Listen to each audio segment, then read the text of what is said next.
we're talking about one of the great symbols of Paris and all of Western civilization. It is still standing this morning after a fire that nearly destroyed it.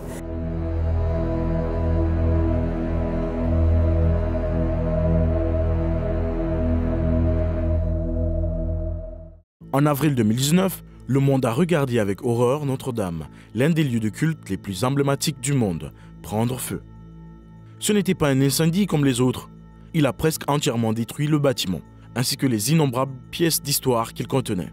Puis, récemment, alors que des experts et des archéologues travaillaient à la restauration des poutres et des arches gothiques de Notre-Dame, une découverte troublante a été faite parmi les tas de cendres et de débris.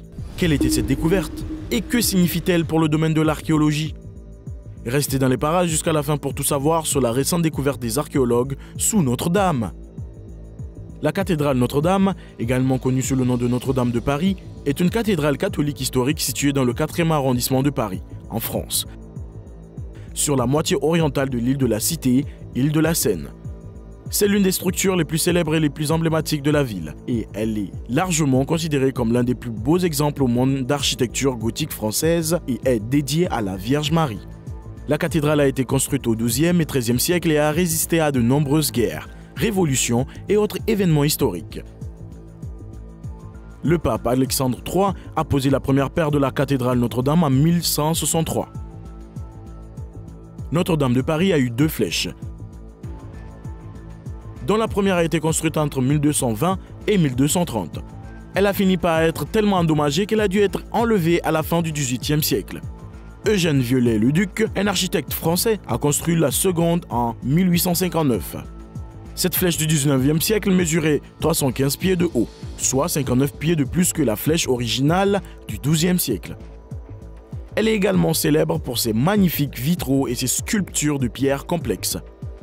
De nombreux objets religieux et historiques importants sont également conservés à Notre-Dame, notamment la couronne d'épines qui aurait été portée par Jésus-Christ lors de la crucifixion.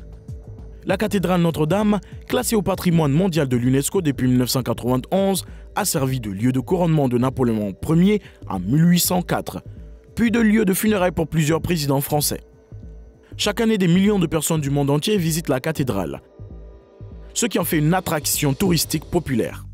Le 15 avril 2019, tout semblait être en corde à Notre-Dame de Paris. C'était le cas jusqu'à ce que le début de soirée s'installe. Lorsqu'une alarme s'est déclenchée, le personnel a réalisé qu'il y avait un incendie quelque part dans la cathédrale historique. Après avoir fait évacuer tout le monde à l'intérieur, ils se sont précipités pour éteindre le feu avant qu'il ne se propage. Mais ils ont découvert qu'il n'était pas là où ils l'attendaient. Le feu avait déjà commencé à se propager de manière incontrôlée lorsqu'ils ont localisé son emplacement. C'est une situation que les responsables de la cathédrale, ainsi que les experts et les passionnés d'histoire, craignaient depuis longtemps. Certaines parties de la structure remontant au XIIe siècle, la maçonnerie était déjà extrêmement fragile dans de nombreux endroits. De nombreuses poutres de grenier, de flèches et de chênes datant de plusieurs siècles avaient séché sur le toit, rendant toute la cathédrale vulnérable à un incendie dévastateur. En avril 2019, la possibilité qu'un incendie se déclare était une préoccupation majeure, les pompiers vérifiant le bâtiment plusieurs fois par jour. Malheureusement, toutes ces précautions n'ont pas empêché le feu de se déclarer. Un problème électrique sera à l'origine de l'incendie. Les Parisiens et le reste du monde ont vu les flammes brûler le toit de ce monument historique pendant plus de 3 heures. Lorsque le soleil s'est levé le lendemain matin, il a montré les graves dommages que l'incendie avait causés à Notre-Dame. Environ 2/3 du toit de la cathédrale avait été détruit pendant l'incendie, et la flèche du 19e siècle s'était complètement effondrée. Comme si cela ne suffisait pas, la flèche, en tombant, a percé le plafond de la voûte, exposant l'intérieur du bâtiment au feu. C'était un désastre total.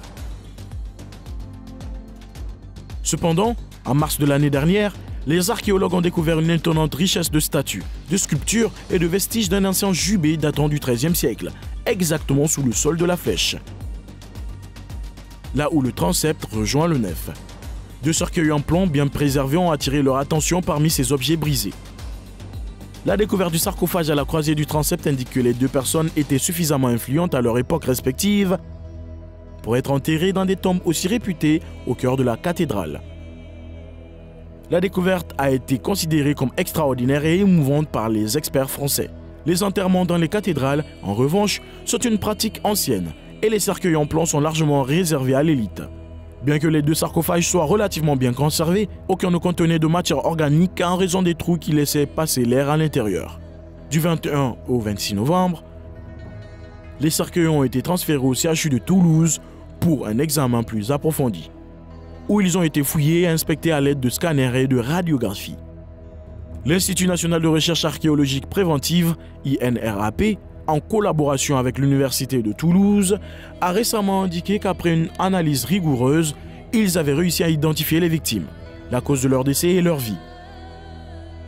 Les deux cercueils sont très différents, ont déclaré les chercheurs.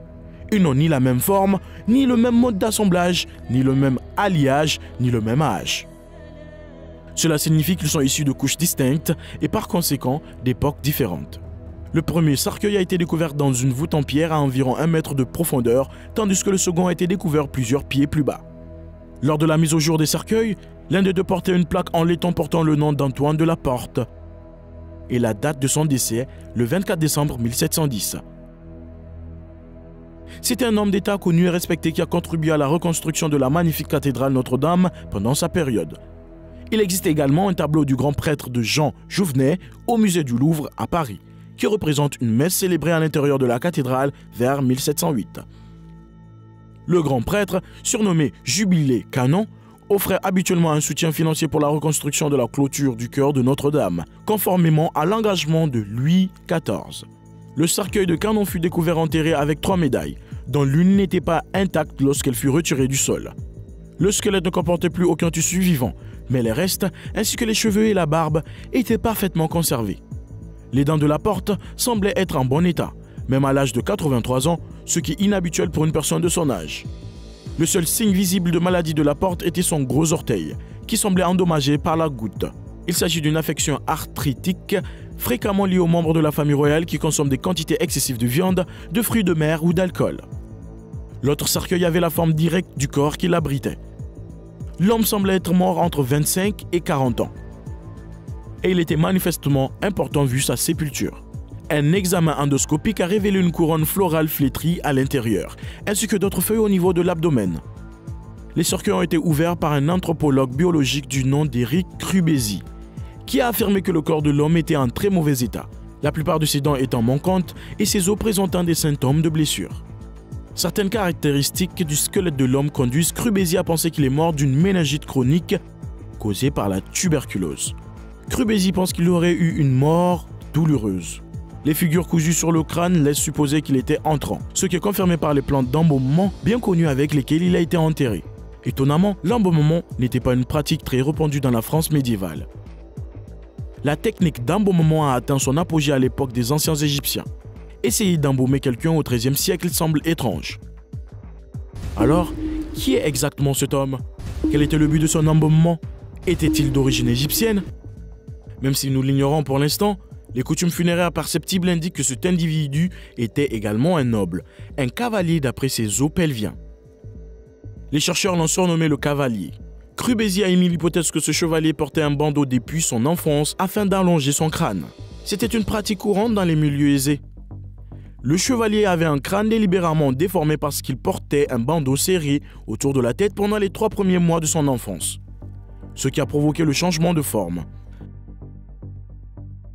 Dans les années 1920, l'archéologue péruvien Julio Tello, connu sous le nom de père de l'archéologie péruvienne, a découvert des centaines de crânes allongés de la culture Paraca datant de 750 avant Jésus-Christ à 100 après Jésus-Christ, ceux qui ont depuis été découverts dans tout le Moyen-Orient et en Asie.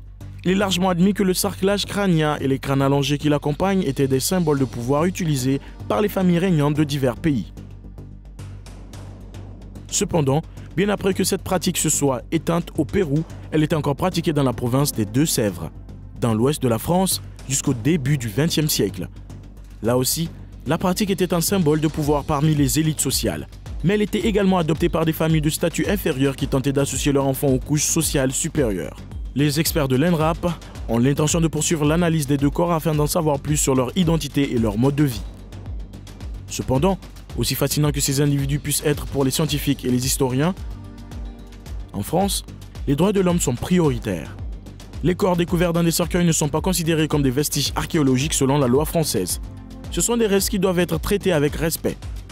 L'équipe de l'INRAP entend respecter ces lois et, une fois le travail sur la RS terminé, ceux-ci reposeront à nouveau dans un cadre serein.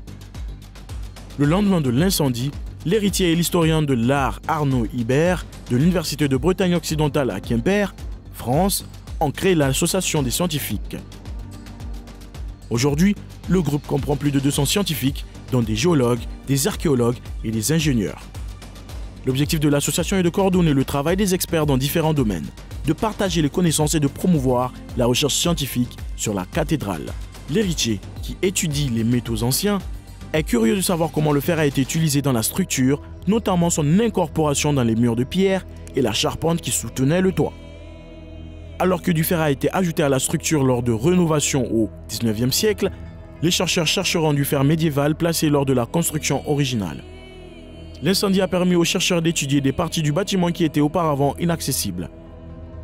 Les scientifiques ont collaboré à des projets visant à étudier l'histoire de la cathédrale ainsi que l'impact environnemental de l'incendie sur la ville environnante. Certains vont même étudier ce que les matériaux vieillis de la cathédrale peuvent révéler sur le changement climatique. Qu'en pensez-vous? Dites-le nous dans les commentaires ci-dessous.